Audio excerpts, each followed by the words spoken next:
Record. Oke, kita mulai ya. Kita bahas nilai dan norma sosial. Jadi seperti yang gue bilang ya, dari awal-awal bahwa nilai dan norma itu adalah basically atau fundamental buat kita belajar ekonomi. Ya, kayaknya habis ganti knalpot ya. Iva habis ganti knalpot. Oke, kita di KRL lagi ya. Rindu banget KRL Manggarai. Yang lama. Kalau stasiun sekarang udah bingung ya.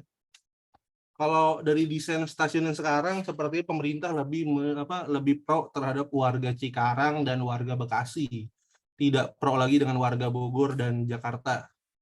Ya karena KRL Bogor makin sedikit, transitnya malah jadi 2 kali.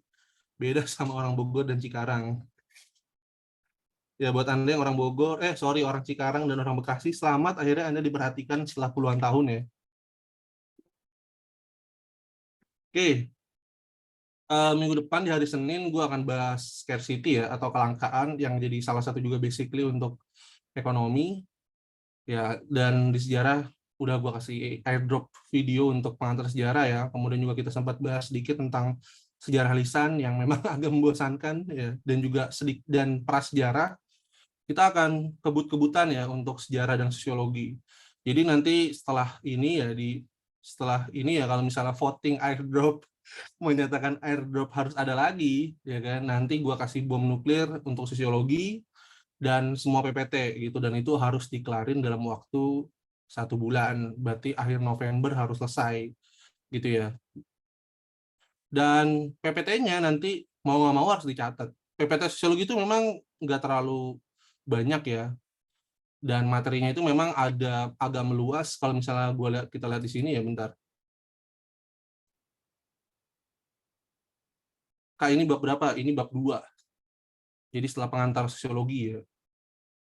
Coba kita lihat dulu bentar. Oke, Semoga Kak Ima masuk surga. Kenapa? Semoga Kak Ima masuk surga karena sudah mengembalikan airdrop. Yang mengembalikan airdrop bukan gue nanti. Itu keputusan demokrasi ya nanti. Haruslah Kak, airdropnya ada.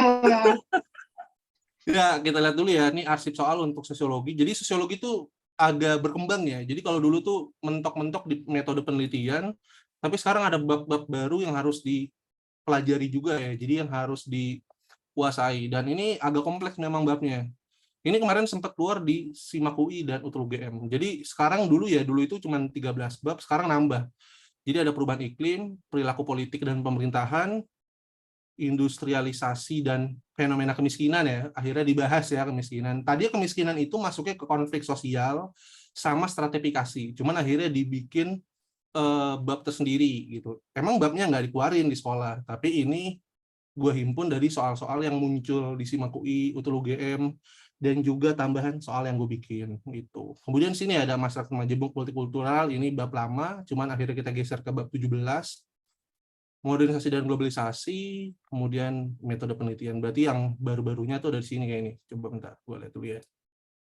Oke, ini ya, radikalisasi agama masuk, kemudian gender, feminisme, dan postmodern. Oke, jadi ada beberapa bab baru. Itu semangat ya, jadi makin banyak, tapi PPT memang belum update. Tapi nanti gue update lewat video belajar, yang nanti suaranya diisi sama Michi gitu ya. Oke, kita masuk ke nilai dan norma sosial. Nah, jadi nilai dan norma sosial itu apa sih? Seperti biasa, gue akan nyatat di sini. Ya kan? Pada intinya, nilai dan norma sosial itu ada di masyarakat.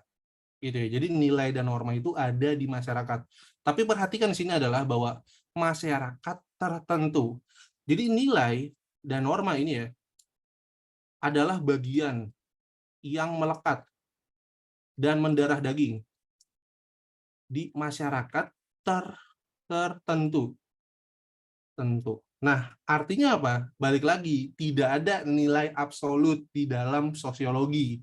Pernah gue bahas di grup ya, Makanya apa? Nilai dan norma sebagai basic fundamentalis ini ya, itu selalu erat kaitan dengan tertentu. Nah, ini bedanya dengan sejarah. Sejarah itu mutlak. Gitu ya. Sedangkan apa? Sosiologi itu relatif, fleksibel karena ilmu sosial. Sementara sejarah bukan ilmu sosial. Gitu. Kenapa bisa dibilang tertentu? Karena apa? Tidak semua individu ya dan masyarakat menganut nilai yang sama. Ya, kalau kita di sini ya, terkadang berseberangan atau terkadang justru beririsan. Beririsan. Ini disebut sebagai interseksi. Gitu ya. Yang sebelumnya pernah gue contohin interseksi itu seperti apa. Jadi interseksi itu, kalau kita gambarin diagram Venn, gitu ya, anggap aja di sini kita lihat ya, di sini ada orang Jawa, gitu ya. Bentar nih, kayak gue panjangin nih. Ya, di sini ada orang Jawa. Di sini apa? Ada Jawa Islam dan Jawa Kristen misalnya gitu ya. Jawa Kristen. Ya, persamaannya ya orang Jawa. Pertentangannya perbedaan deh jam pertentangan. Perbedaannya dalam agama. Nah, itu yang disebut interseksi. Jadi ada yang beririsannya di suku Jawanya. Tapi dalam suku Jawa ada masyarakat yang menganut agama Islam dan ada masyarakat yang menganut agama Kristen. Itu yang disebut sebagai interseksi.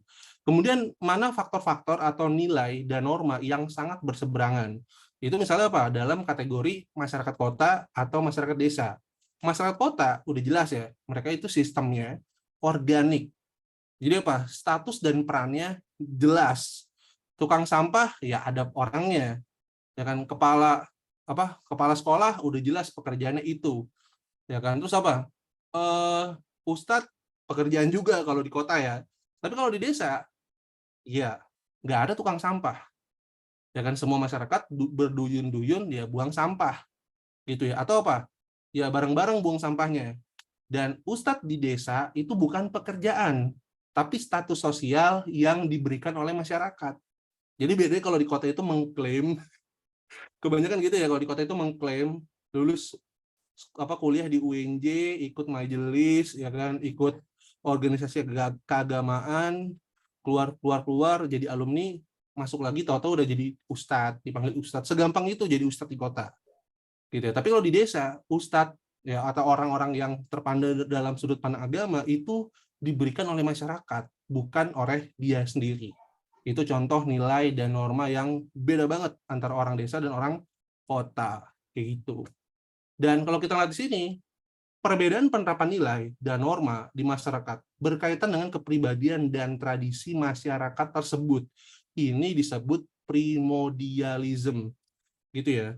Jadi apa? Perbedaan nilai dan norma kerap dikaitkan dengan primordial. Primordial itu apa? Dari kata primodia atau asal usul, gitu ya. Nah, asal usulnya itu berkaitan dengan apa? Suku, agama, ras, dan keturunan. Atau misalnya sara gitu ya. Tuh sara. Ini lekat banget gitu dengan nilai dan norma. Gitu. Dan kita lihat ya nanti dari skala nilai dan norma itu bisa dari skala yang paling besar yaitu masyarakat bahkan negara, dan skala yang paling kecil yaitu keluarga. Mungkin bukan keluarga, malah skala terkecil, lebih ke individu gitu ya. Jadi tingkatannya bahkan dari tingkat nasional kemudian sampai tingkat individu. Dari segi tingkat internasional, apa sih membedakan Indonesia dengan Malaysia? Ya Pancasila gitu ya. Jadi Pancasila itu apa? Nilai yang dianggap sebagai apa? Batang tubuh, ya kan, pedoman, platform fundamental pandangan orang Indonesia. Jadi kalau orang Indonesia enggak berwawasan Pancasila, ya berarti dia bukan orang Indonesia. Gitu. Itu klaim dari Undang-Undang Dasar 1945. Karena apa? Syarat suatu nilai dan norma di dalam masyarakat adalah apa? Bahwa masyarakat itu apa? Merasa satu kesatuan.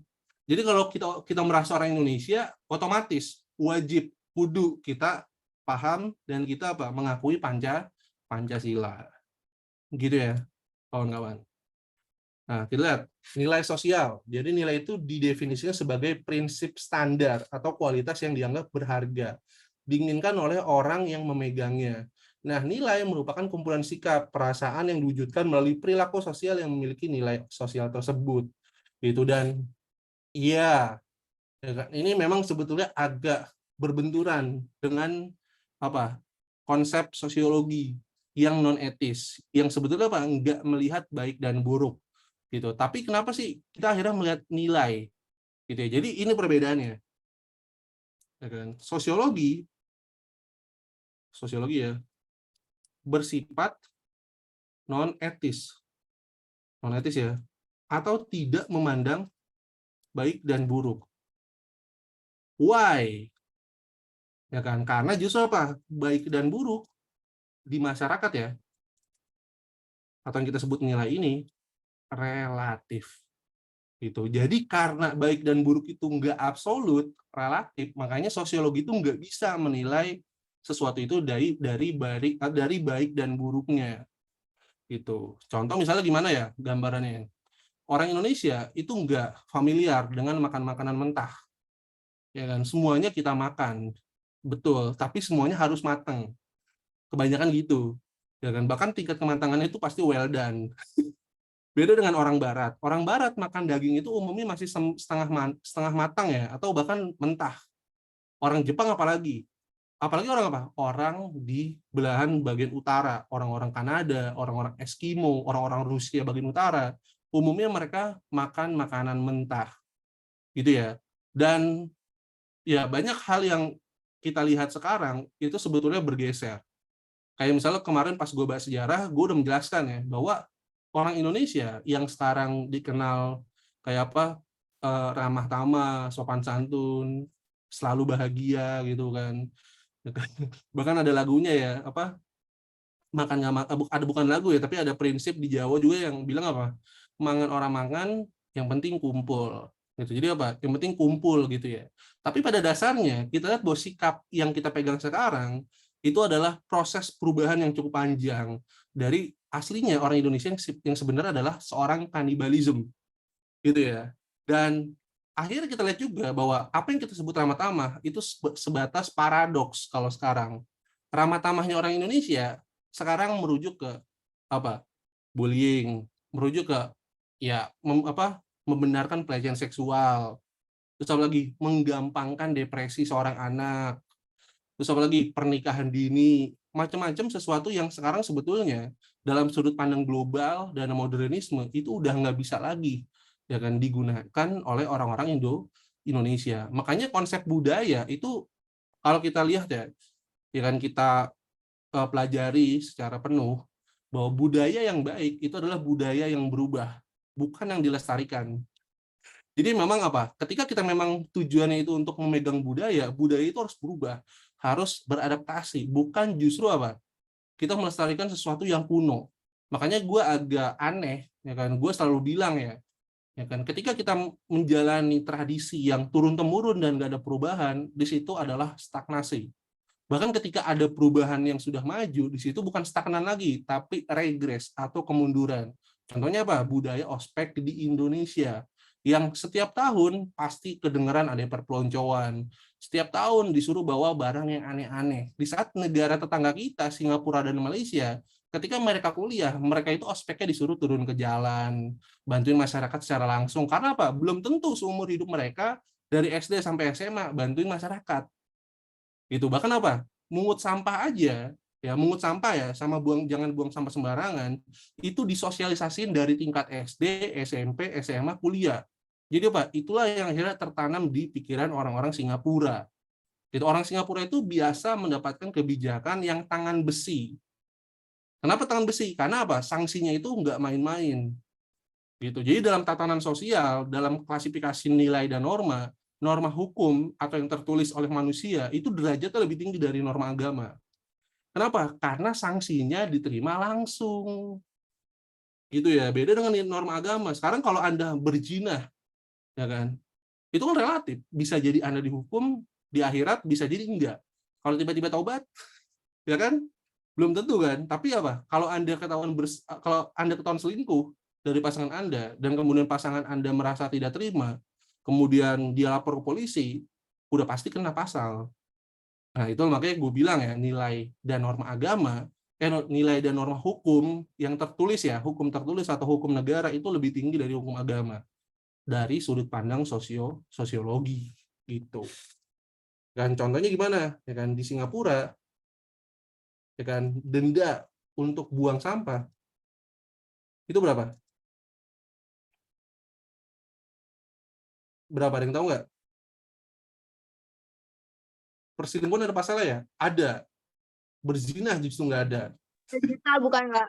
$1 juta. $1 juta bangkrut atau orang.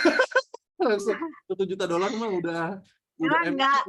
yang ya dendanya itu sekitar $300 Singapura atau sekitar 3 juta rupiah. Itu ya, karena $1 Singapura itu kursnya 10.000. Terakhir gue lihat kapan tahu deh. Tapi sekitar 3 juta. Di Indonesia ada aturan. Dendanya berapa? Untuk buang sampah. Kira-kira. Di Jakarta itu ada nilainya 500.000 atau kurungan 1 hari. Mending dikurung 1 hari. Ya kan? Jadi 500.000 gitu ya. 200.000 di Ragunan, di dalam Ragunannya ya. Tapi kalau di Jakarta itu 500.000. Dan ini pun apa sanksinya masih bisa dikurangi dalam konteksnya himbauan. Di Singapura ketika Anda melanggar lalu lintas, bukan SIM Anda yang dicabut, tapi apa? Kesempatan Anda untuk kembali mendapatkan SIM. Gitu ya. Jadi SIM itu memang wajib di Singapura. Gitu. Jadi apa kalau Anda kehilangan SIM Anda atau lu atau gua kehilangan SIM di Singapura, berarti lu udah nggak bisa naik motor atau mobil seumur hidup atau dalam waktu tertentu. Dan seingat gue itu lama loh, bisa 3 tahun atau 5 tahun kita diskors nggak boleh bawa motor atau nggak boleh bawa mobil. Itu. Iya, buang permen karet sembarangannya di Singapura dan keras. Jangankan buang permen karet ya, selembar tisu aja atau mungkin potongan plastik kalau ketahuan polisi, ya itu dendanya langsung 3 juta. Dan sedangkan makan McD di Singapura aja udah 200.000 ya. Itu sekitar $20 Singapura waktu itu pernah gue makan. Mahal banget gitu. Lanjut. Jadi itu ya. Jadi nilai itu adalah sesuatu yang mendarah daging gitu ya, dan juga apa? Yaitu jadi bukan sini sih ngomong kumpulan sikap gitu ya. Tapi sebetulnya simpelnya adalah nilai itu adalah pandangan orientasi dari individu atau masyarakat terhadap sesuatu. Nah, apa sih ya kan turunan dari nilai sosial? Moralitas. Jadi moral itu adalah cerminan dari nilai sosial. Gitu. Jadi ketika nilai sosial itu adalah pandangan, moralitas adalah tindakannya. Gitu. Makanya apa? Orang lebih sering menggunakan istilah lu nggak bermoral ketimbang lu nggak bernilai gitu ya. Jadi apa? Jadi itu yang jadi standar itulah moralitas. Moralitas itu turunan dari nilai sosial. Jadi lu nggak bermoral atau apa tindakan lu nggak sesuai dengan nilai itu. Makanya penting banget nih teman-teman kalau mau liburan, mau kemanapun tanya nilai yang berlaku di sini apa, ada aturan nggak? Gitu. Ya kayak gue kan nanya ke Bali kan gue ngeliat tuh pada naruh dupa, naruh kayak sesajen kecil-kecilan tuh ya. Gue nggak tahu sesajen atau apa tuh istilahnya yang pakai daun pisang itu ya, daun pisang apa daun apa tuh yang kecil, terus di situ kayak ada bunga-bunganya, terus ada biskuit gitu kan.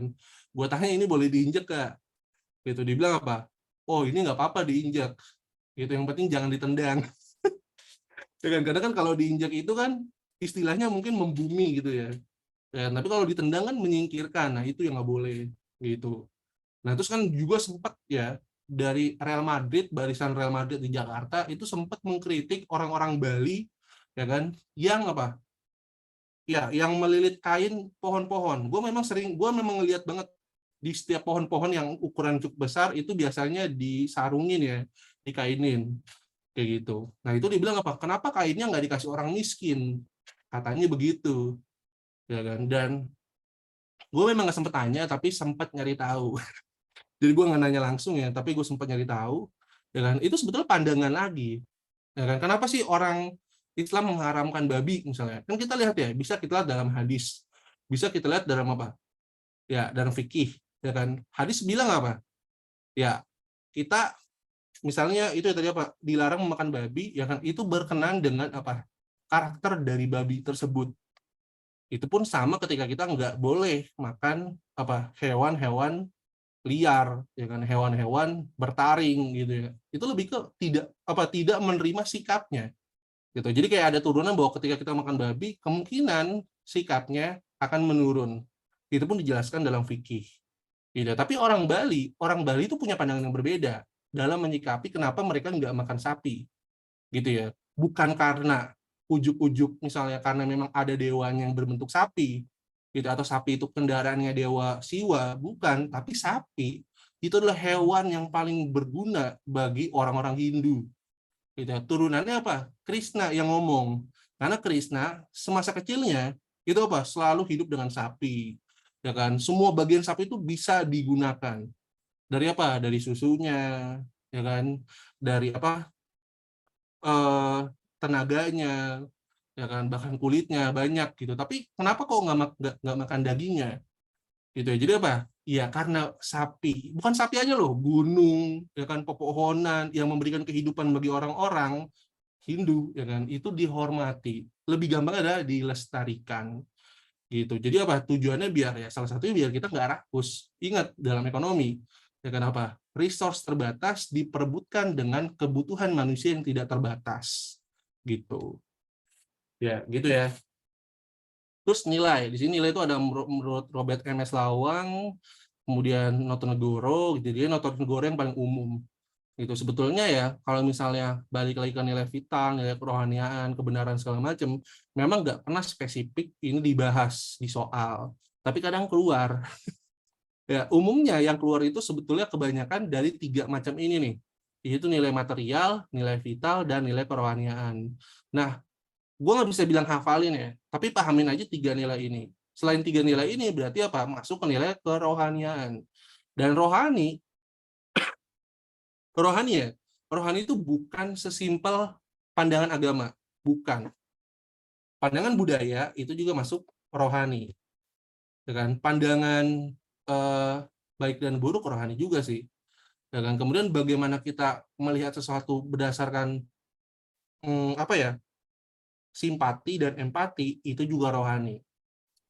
Gitu. Jadi apa? Nilai kerohanian adalah sesuatu yang bisa dibilang apa, kepuasannya itu di batin, bukan di material. Makanya ini kadang kalau di filsafat gitu ya, kerohanian itu masuk ke dalam kajian metafisika gitu. Jadi kan kemarin kita bahas tuh ya, jadi apa, tahap-tahap sosiologi itu kan kita bahas tuh dari teologi, kemudian metafisika, ya kan, kemudian modernisme gitu. Jadi nilai kerohanian itu sebetulnya masuk ke dalam kajian metafisika gitu. Jadi sesuatu yang kita rasakan gitu ya, kita rasakan, tapi apa, materialnya nggak ada gitu. Contoh kebenaran, ya, apakah kebenaran itu diwujudkan dalam gambaran fisik gitu ya.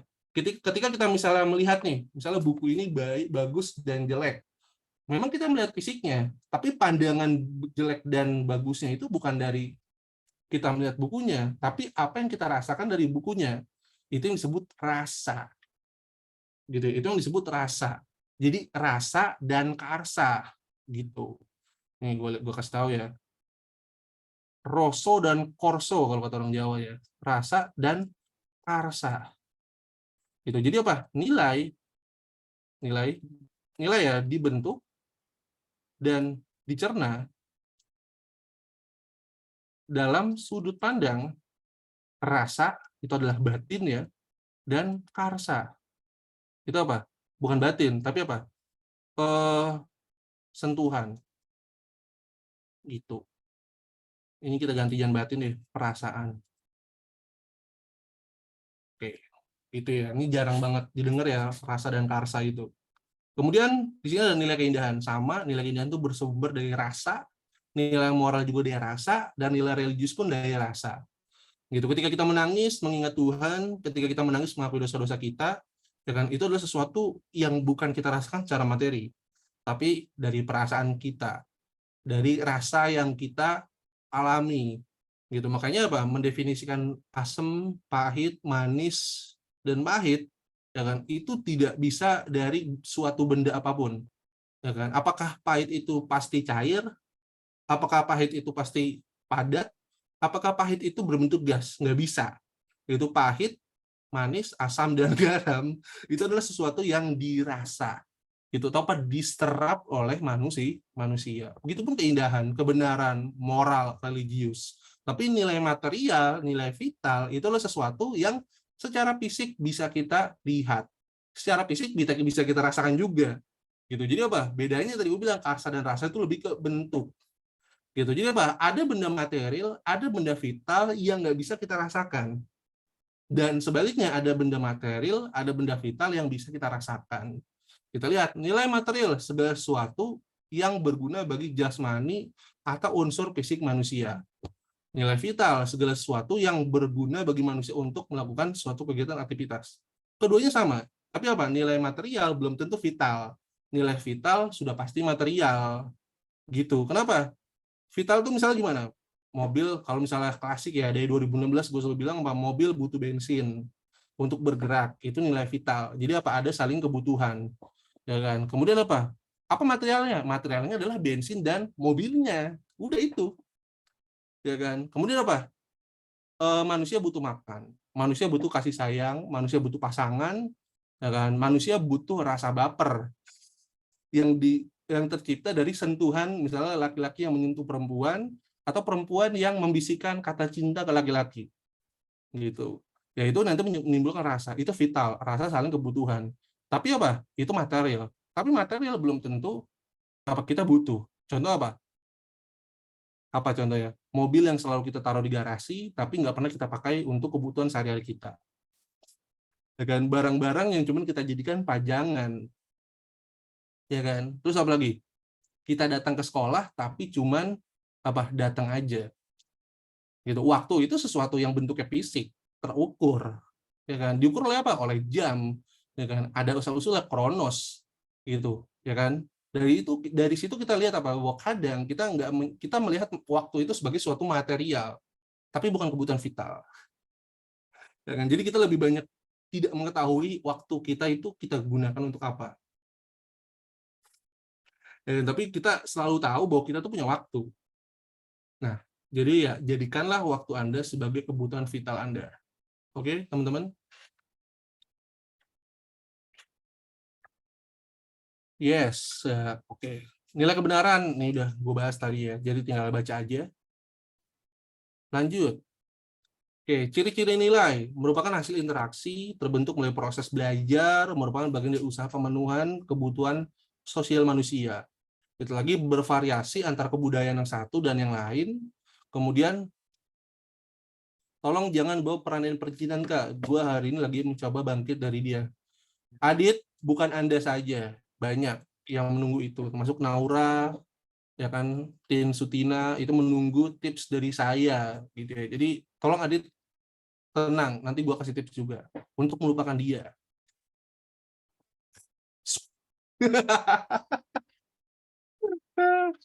Baru nonton lagi di Tretan ya.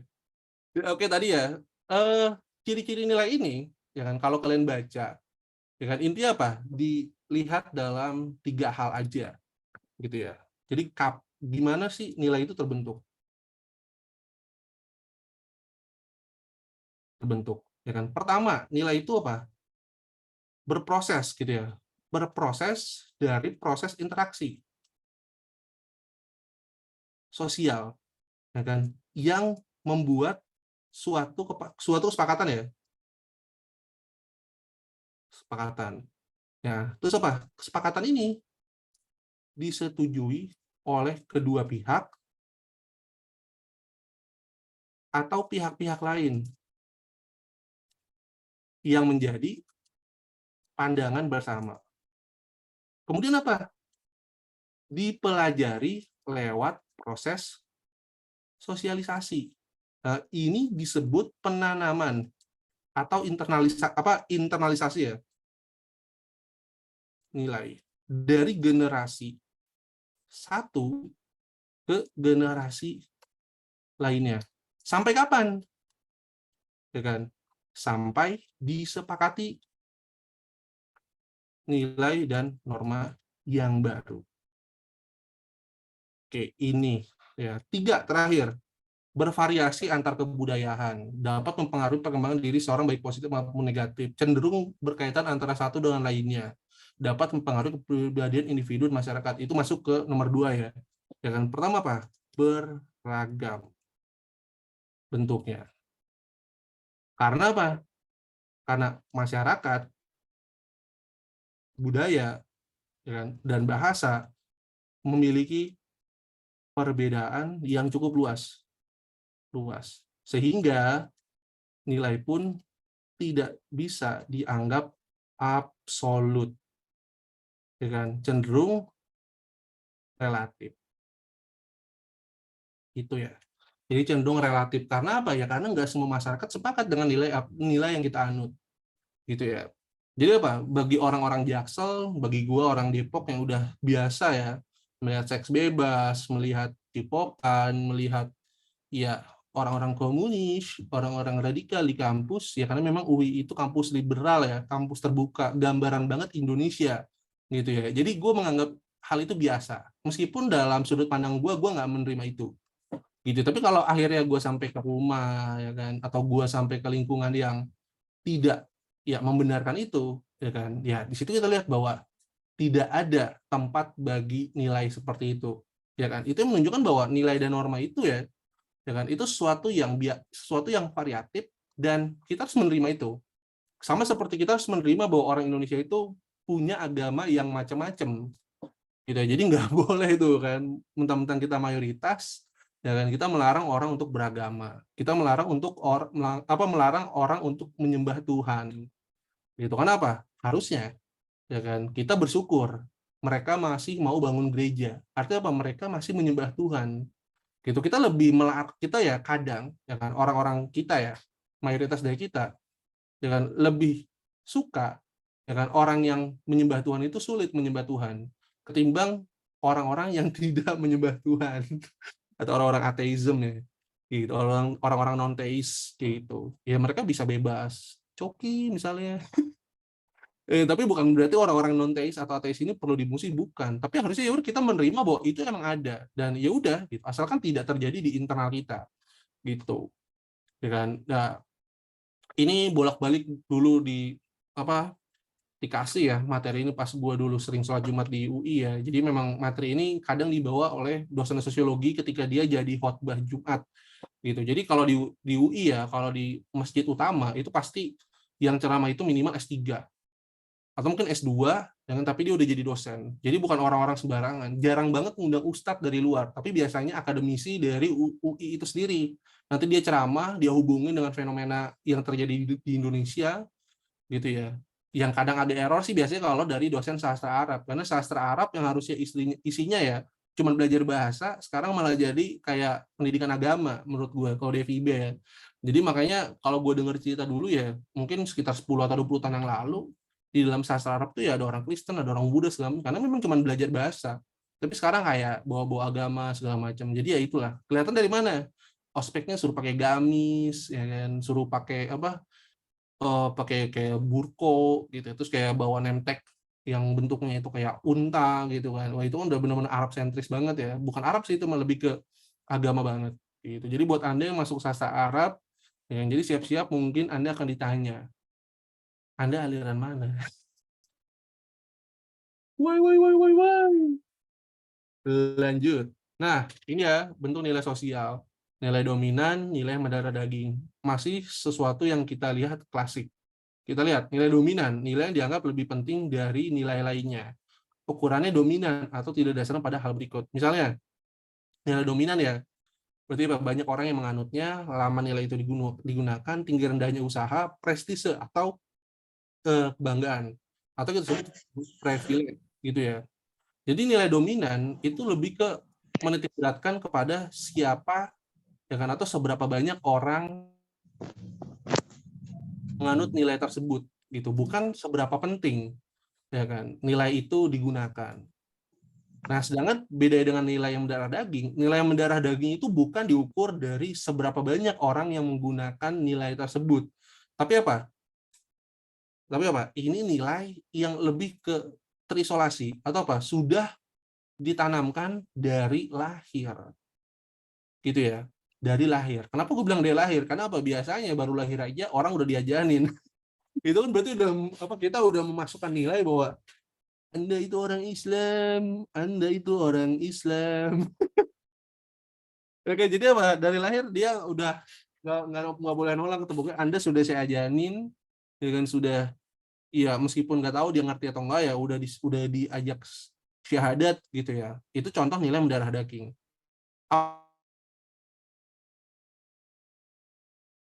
Itu nilai mendarah daging.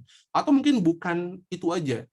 Doktrin, ideologi yang kita anggap itu penting banget dalam diri kita, ya kan, itu bisa juga disebut nilai mendarah daging. Dan misalnya apa? Komunisme di Indonesia kan minoritas, tapi masih ada orang yang menganut komunisme, ya kan? Dan dia fanatik. Gitu. Jadi syarat nilai mendarah daging itu fanatik, gitu ya. Terus ya itu bisa juga dari sikap, gitu ya. Sikap tuh misalnya kayak gimana? Ya pandangan bahwa orang kaya itu pasti dari jurusan ekonomi atau teknik. Ini pandangan luas orang-orang tahun 80-90-an. Dan itu apa? Nilai yang mendarah daging banget. Gitu. Apakah pandangan orang itu dominan? Belum tentu. Gitu ya.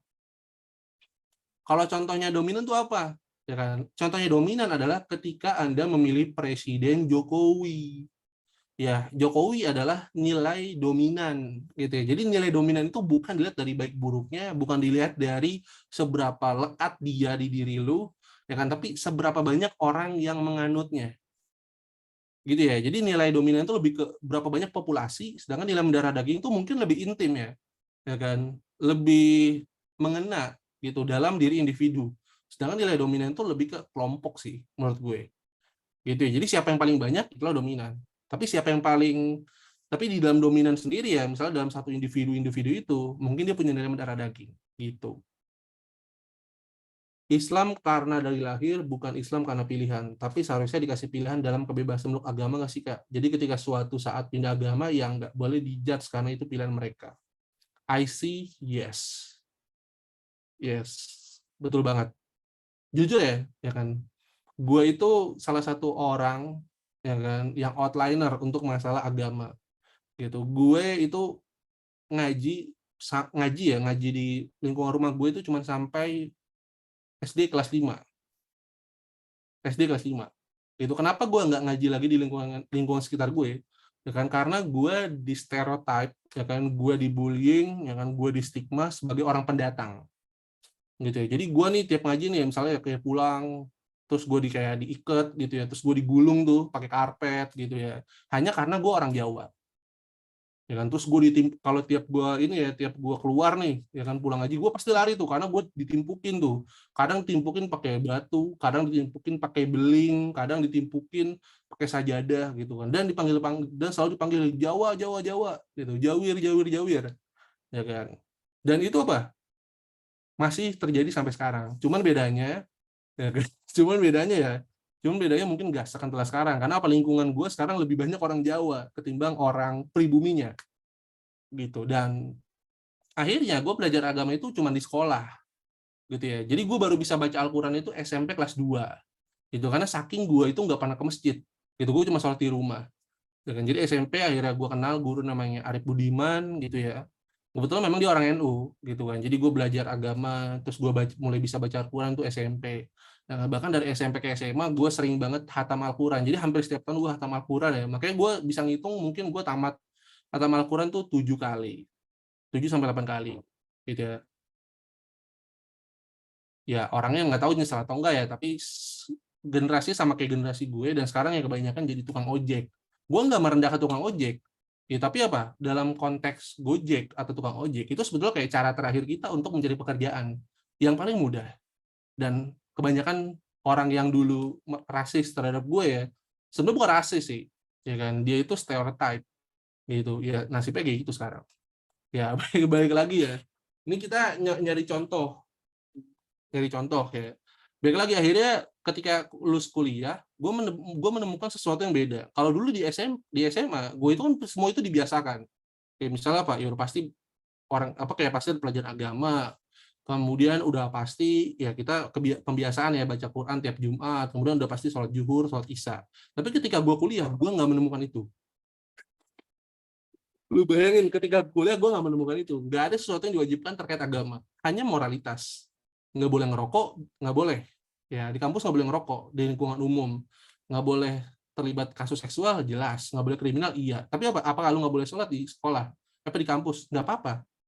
Kenapa gue bilang nggak apa-apa? Karena memang nggak ada aturan. Gitu. Akhirnya setelah gue kayak melihat semuanya gitu kan. Terus gue juga sempat ngambil kelas agama Katolik gitu ya, bukan karena gue ingin login, tapi gue pengen tahu pandangan dari Katolik itu seperti apa. Yang gue lihat sepertinya mirip-mirip aja. Dan semester 2 udah mulai nggak sholat. Dari awalnya nggak sholat zuhur sama asar, lama-lama nggak sholat maghrib, nggak sholat isya, cuman sholat subuh aja biar nggak telat bangunnya. Akhirnya nggak sholat sama sekali. Gitu. Gue menjalani itu hampir 3 tahun. Bahkan sebelum lulus ya gue nggak pernah berdoa, ya kan, gue nggak pernah sholat, gue nggak pernah minta apapun. Itu kenapa? Karena gue rasa ya gue belum menentukan pilihan. Ya, jadi apa, gue tetap belajar, gue mendalami Islam. Akhirnya gue baca-baca fikih, gue baca kan gue tahu dari Kaisan tuh ya, fikih awal itu kayak Ihya Ulumuddin, ya kan. Kemudian gue baca bukunya Quraisy Shihab, gue sempat baca bukunya Khalid Basalamah, gue baca juga buku-bukunya Ustadz Kiai Haji Ali Zaber gitu ya. Pokoknya gue baca. Bahkan gue baca hampir semua buku-buku terkait pergerakan Islam. Mulai dari yang radikal, mulai dari liberal, Syiah, ya kan, Mu'tazilah, apapun aliran dalam Islam itu gue baca bukunya dalam konteks sejarah gitu ya. Kenapa gue baca dalam konteks sejarah?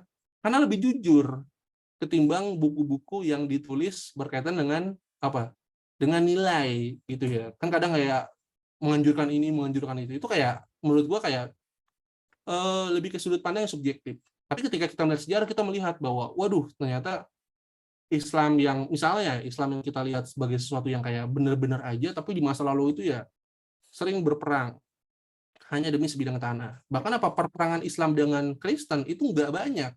Lebih banyak Islam itu bekerja sama dengan Kristen. Untuk apa? Untuk memerangi orang Islam yang lain.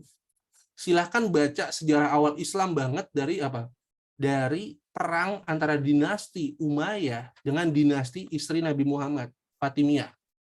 Ya kan? Bahkan orang-orang pewaris dari kekuasaan Khulafaur Rasyidin itu memusuhi keturunan Nabi. Ya kan? Bahkan anak Nabi sendiri pun akhirnya dibunuh dalam perang Karbala. Ya kan? Di situ akhirnya memunculkan gerakan Syiah.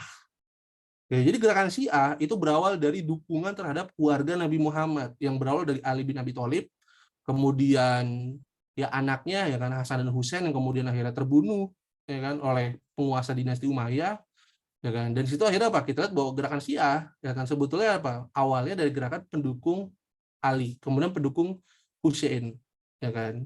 Yang sekarang menentang banget Khulafaur Rasyidin, termasuk Umar, Abu Bakar, ya kan, dan Utsman bin Affan gitu, kecuali Ali bin Abi Thalib kayak gitu. Itu bukan dari pandangan agama loh, tapi dari pandangan politik.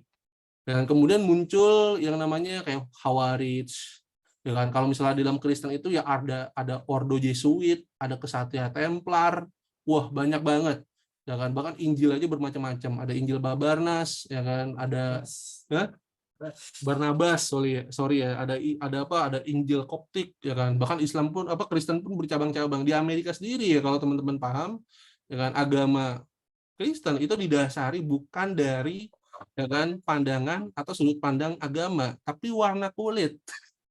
Ya kan, itulah yang memunculkan gerakan-gerakan rasis ya dari ajaran Kristen yang diwakilkan oleh Ku Klux Klan. Silakan baca, nanti gue share ya artikel tentang Ku Klux Klan kayak gitu. Malah ada pandangan ekstrim ya bahwa Kristen harus kulit putih. Nah, itu kan nilai yang umumnya mendarah daging. Apakah mereka dominan? Enggak, ya kan? Tapi mereka fanatik, iya. Nah, gitu. Ya seperti tadi ya, gue dibilang Jawa gitu. Kak, betulkah buku Alkitab ini ada revisi?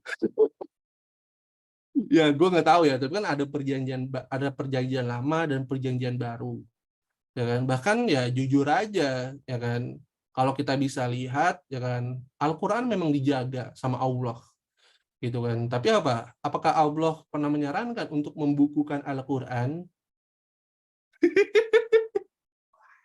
Ya kan, memang Al-Quran nggak pernah berubah, teksnya sama. Tapi kalau kalian pahami pemahaman ulama terhadap Al-Quran itu beda-beda.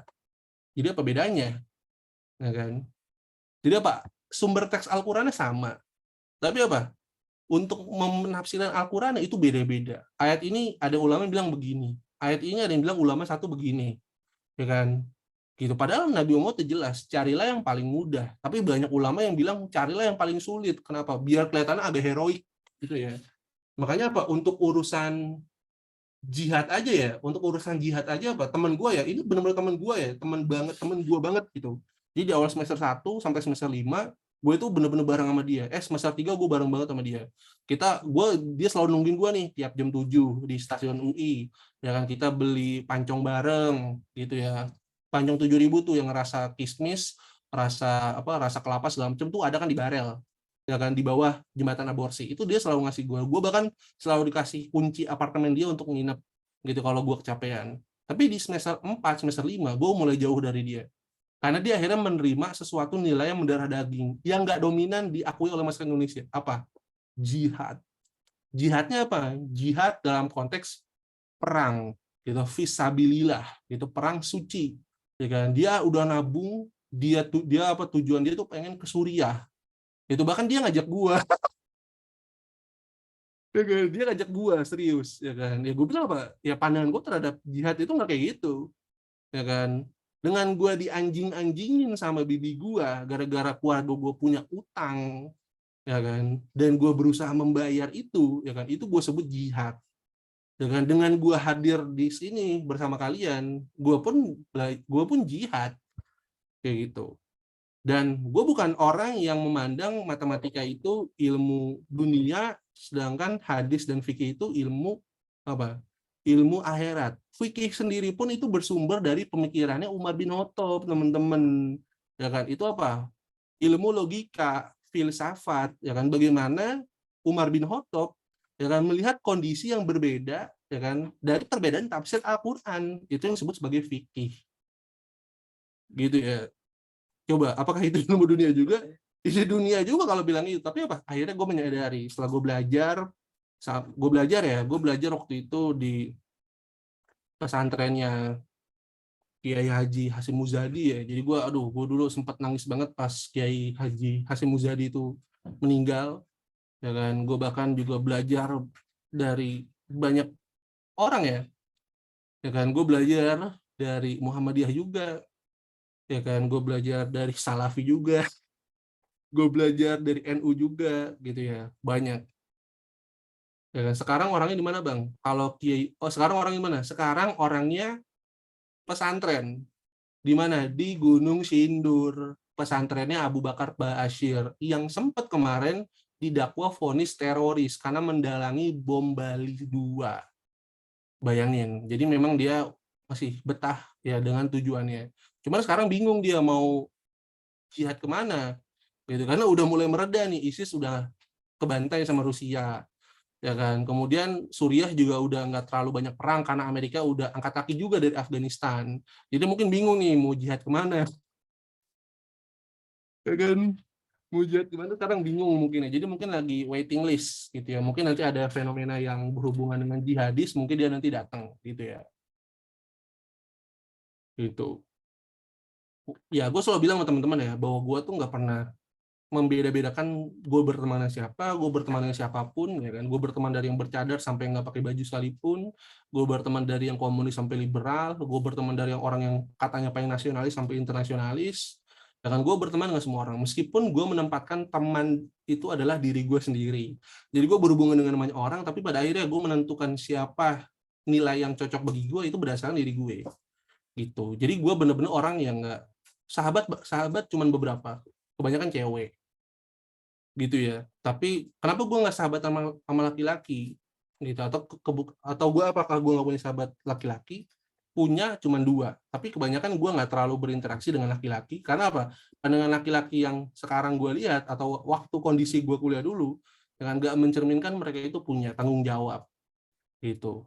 Jujur ya, kalau kita lagi makan aja, kalau kita ngomong perempuan, yang kita omongin itu apa? Tetek sama memeknya. Gue berani frontal ngomong gini apa? Tujuannya biar kalian tuh jelas. Gue nggak usah ngomong kayak disamar-samarin kayak Miss V dan Miss P. Tapi memang kebanyakan laki-laki ketika dia ngomongin perempuan itu, ya kan? Tujuan laki-laki ya untuk dari dada itu pasti awalnya dari bibir dulu. Setelah dapat bibir, dapat dada. Setelah dapat dada, dapat ya diantara paha. Gitu. Dan itu rencana yang umumnya dilakukan oleh laki-laki.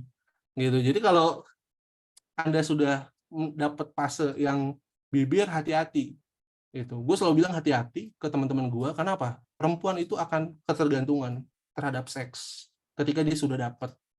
Gitu. Makanya bedanya laki-laki dan perempuan ya dalam menstruasi, yaitu laki-laki mungkin dapat pandangan langsung, sedangkan perempuan enggak. Itu. Sedih banget ya kalau gue selalu dapat teman-teman gue itu akhirnya dilecehin sama laki-laki atau segala macam. Makanya gue selalu bukan, tapi bedanya ya gue berteman dengan perempuan tapi gue nggak jadi bencong itu aja. Oke, jadi gue nongkrong nih, kita circle perempuan, contohnya temen gue tuh Nadila gitu lah ya. Oke, tapi gue nggak jadi bencong, untung gitu aja. Kalau kebanyakan jadi bencong ya kayak gitu ya. Aduh, ya gitulah. Makanya gue nggak pernah menentang orang yang nikah muda gitu, tapi ya nikahnya karena punya tujuan, udah siap.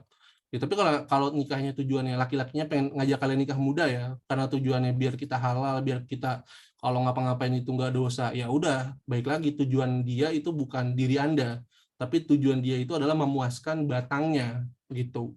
Jadi kalau ada laki-laki yang mengajak Anda nikah dan alasannya itu seputar seks, seputar biar apapun yang kalian lakuin itu halal, fix dia nggak punya tujuan yang lain, dia nggak punya tujuan yang luas. Itu sampai sekarang kenapa gue nggak meskipun gue udah bertunangan, ya, gue juga memutuskan untuk menikah nanti. Tapi gue kenapa belum nikah juga di usia 25? Karena apa? Gue merasa belum siap secara mental, ya secara mental gitu. Gue nggak tahu ya nanti kira-kira kalau gue punya istri itu nanti mereka itu tersakiti dengan sikap gue itu gimana gitu. Makanya ya testingnya itu punya banyak pacar. Jangan ditiru ya kawan-kawan ya. Jangan tiru nih. Ini lagi Iben lagi mau niru gue nih soalnya. Fungsi nilai sosial sebagai alat menentukan harga atau kelas sosial, mengarahkan masyarakat berpikir, pengawas pembatas, dapat memotivasi, kemudian sebagai alat solidaritas. Ya, itu fungsinya. Silakan dibaca nanti. Ya kan kalau sebagai alat menentukan harga atau kelas sosial, itu bisa kita anggap sebagai derajat. Gitu. Jadi apa nilai itu memang bertingkat gitu. Contoh ya kayak anggaplah kalian tahu kan table manner. Ya kan kayak sikap kita di meja makan itu menentukan kelas sosial kita. Itu cenderungnya orang yang makan pelan-pelan, orang yang makan dengan tata cara memegang alat makan yang baik itu biasanya dari kelas masyarakat atas. Sedangkan orang yang kakinya di atas meja, ya kan makan tangan nggak cuci tangan, biasanya diidentikan dengan masyarakat bawah. Gitu. Dari nilai aja kadang membentuk stratifikasi sosial. Oke. Terus pengertian norma. Jadi kalau nilai itu sesuatu yang baik, diinginkan, dicita-citakan, lalu apakah yang disebut norma? Gitu ya. Jadi apa? Kalau nilai itu pandangannya, sedangkan norma itu adalah aturan. Ya. Kenapa sih kita memerlukan aturan? Kenapa kita memerlukan barrier? Karena sejak awal masyarakat itu sadar nggak akan semua anggota masyarakat itu menjalankan nilai.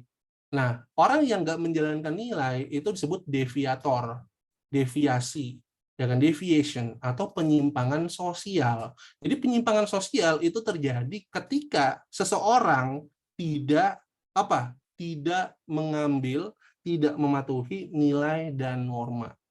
Fix di situ. Ya kan? Jadi norma itu sebagai barrier. Jadi norma itu apa?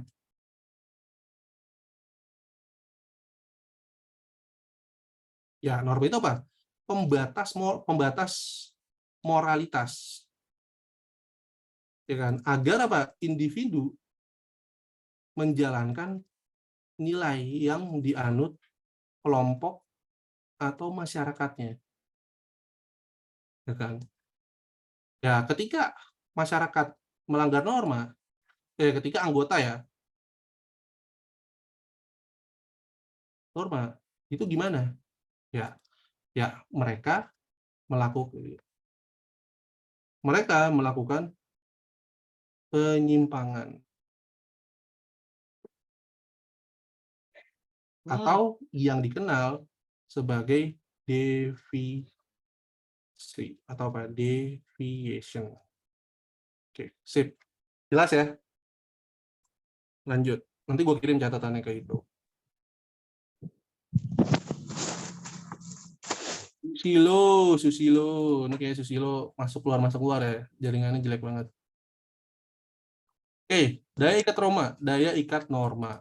Di sini kayak ada dari berdasarkan cara, yang kebiasaan, tata kelakuan, adat istiadat, hukum, mode. Kan ini nggak akan gue jelasin di sini, nanti gue jelasin aja di mana, di video gue tentang norma. Lanjut, norma dan kekuatan sanksi. Ini ya, Susilo sepertinya lagi di jalan ya. Oke, Susilo hati-hati di jalan. Lanjut. Nah, terus ada norma dan ketentuan kekuatan sanksi. Ini tadi gue bahas ya. Norma agama, peraturan yang bersifat mutlak tidak dapat ditawar. Ingat ya, ini norma bukan nilai. Jadi kemarin kita bahas ya, apakah ada nilai mutlak? Nggak ada. Dalam psikologi ada nilai mutlak, semua itu relatif. Ya, tapi aturan ada. Tapi konsepnya mungkin bukan mutlak ya, tapi mengikat.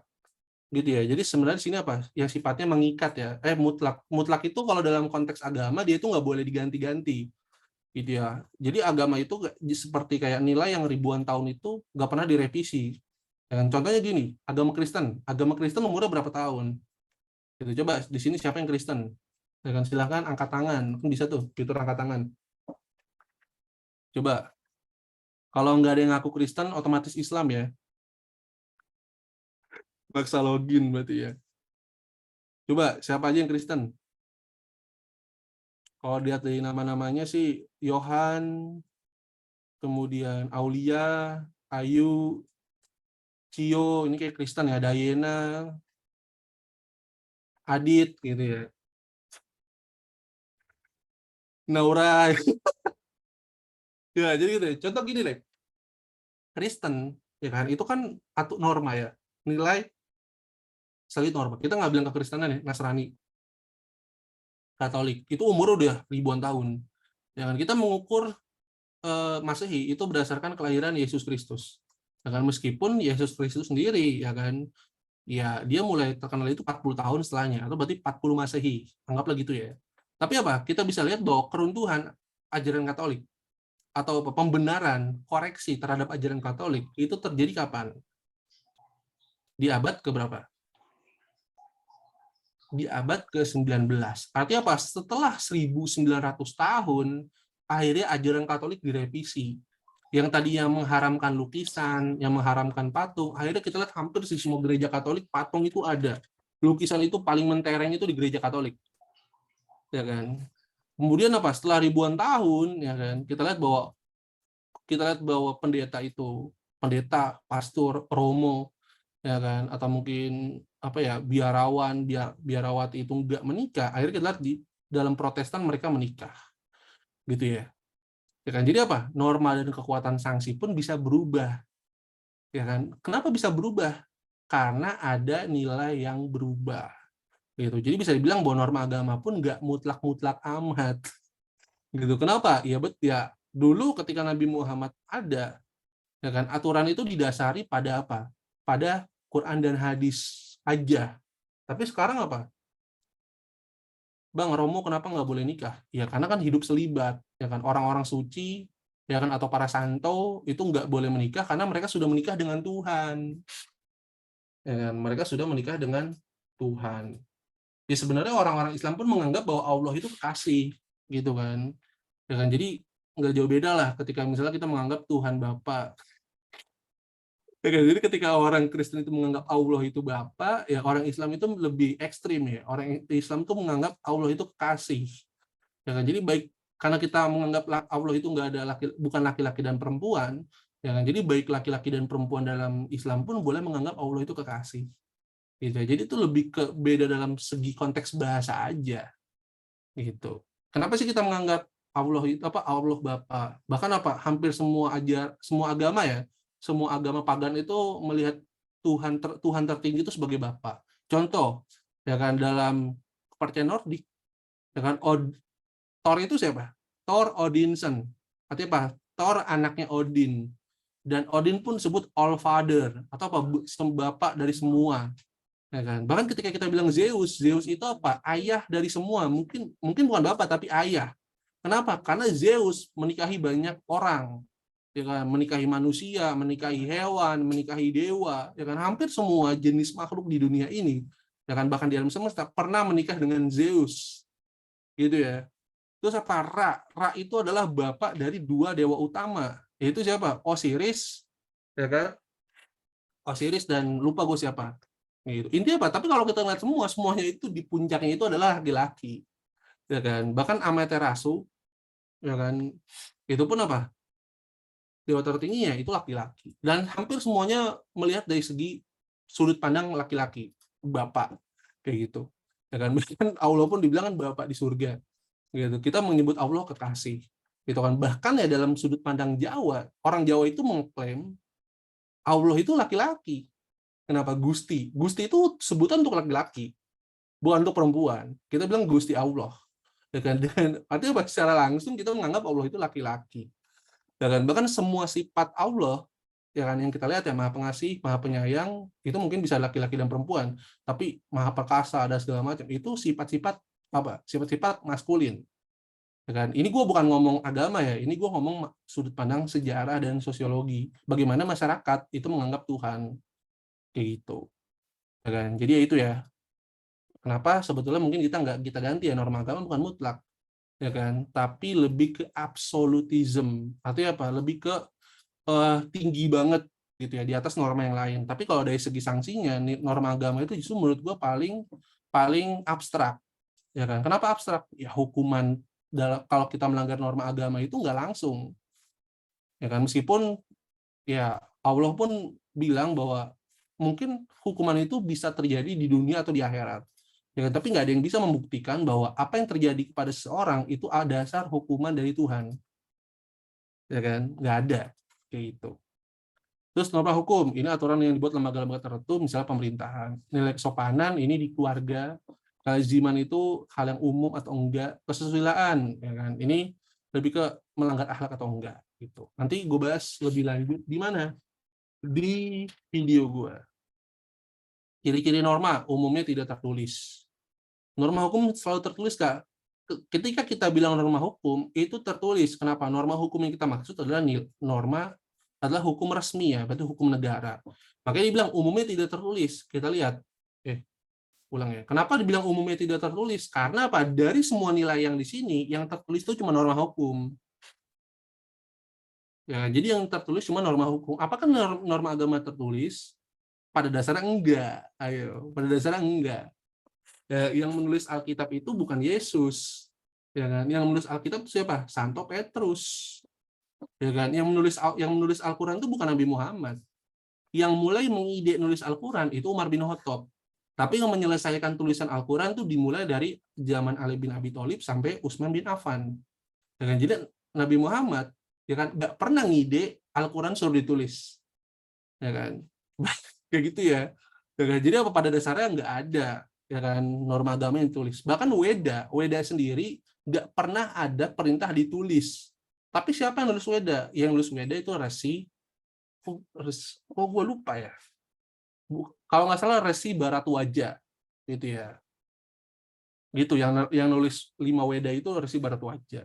Ya kan, bahkan yang nulis Tripitaka atau Jalan Kebenaran dalam agama Buddha itu bukan sang Buddha, tapi muridnya. Gitu kan. Jadi hampir semua norma agama itu nggak ada yang ditulis. Kayak gitu. Nah, norma kesopanan ini juga kayak contoh ya, sekumpulan peraturan sosial berkenaan dengan tingkah laku yang wajar atau nggak wajar. Ya kan, wajar nggak wajar aja kadang tergantung tongkrongan. Gitu ya. Ini pun apa? Terus pamali. Tapi apakah ada yang nulis itu? Nggak ada. Kelaziman kayak kesopanan. Jadi kayak kesopanan itu masuk ke kelaziman ya. Cara berpakaian, makan itu pun nggak ada yang tertulis. Ya kan, meskipun ada kadang nulis dress code-nya warna putih ya. Tapi ketika lu akhirnya pakai warna biru, nah di situ lu udah nggak sopan. Karena apa? Tuan rumah sudah ngasih aturan bahwa apa? Lu harus dress code warna putih bukan biru. Gitu. Ya, oke. Ada yang nanya nih, Adit, kenapa ya KATES dilarang ada di Indonesia? Bukankah itu hak pribadi? Jadi sekalipun memilih menjadi ateis itu merupakan hak pribadi mereka. Pertama, yang harus gue jelasin bahwa nggak ada larangan untuk menjadi ateis di Indonesia. Silahkan Anda menjadi ateis, Adit. Bahkan nggak ada larangan untuk Anda menjadi homo, gay, lesbi, bisex, ya kan, queer, ya kan, nggak ada. Ya kan? Tapi yang membatasi Anda itu bukan aturan hukum di Indonesia, tapi pandangan masyarakat. Gitu ya. Memang nggak ada aturan bahwa ateis itu nggak boleh. Tapi ketika Anda ngaku Anda ateis, yang menghukum Anda bukan polisi dan hakim, ya kan, tapi segerombolan orang berpakaian putih yang akan menggerebek rumah Anda. Ketika Anda menjadi gay, yang menggerebek bukan polisi, tapi mungkin orang yang berbaju putih itu tadi, gitu ya. Jadi apa? Ya, kita paham ya bahwa norma itu banyak di masyarakat, nggak cuma norma hukum, ada norma agama. Berarti bisa aja ateisme dan gay tadi ya, atau LGBT yang lainnya itu bertentangan dengan norma agama, kesopanan, kesusilaan, dan kelaziman. Itulah yang kita bilang bahwa sosiologi itu kompleks. Sosiologi itu nggak absolut, sosiologi itu nggak mutlak. Karena apa? Ketika ada sesuatu yang kita anggap mengikat, ya kan, lebih banyak sesuatu yang nggak mengikat, kayak gitu. Ya kan, bahkan stratifikasi aja kan terbuka dan tertutup, ya kan, kita boleh memilih nih mau tetap di sini atau kita pindah, nggak ada yang ngatur, gitu kan. Itulah sosiologi. Ya, seru banget sih serius belajar sosiologi itu, apalagi kalau udah terapannya ya, kayak kriminologi dan segala macamnya, psikologi. Apalagi gue pernah ngambil psikologi anak, kemudian nggak sanggup ya, karena sedih juga ketika mengambil psikologi anak, ya kan, yang dibahas dosennya itu lebih banyak ke kasus kekerasan terhadap anak. Akhirnya gue drop SKS, akhirnya ngambil psikologi pendidikan, mulailah agak itu nggak sedih-sedih gitu. Jadi di UI Anda punya jatah 21 SKS untuk ngambil mata kuliah di luar fakultas Anda. Yang 21 SKS itu setara berapa? Setara 5 sampai 7 mata kuliah. Tergantung kan, kadang ada mata kuliah yang 2 SKS, ada mata kuliah yang cuma 3 SKS gitu. Sosiologi itu kita bebas fakultas, bebas.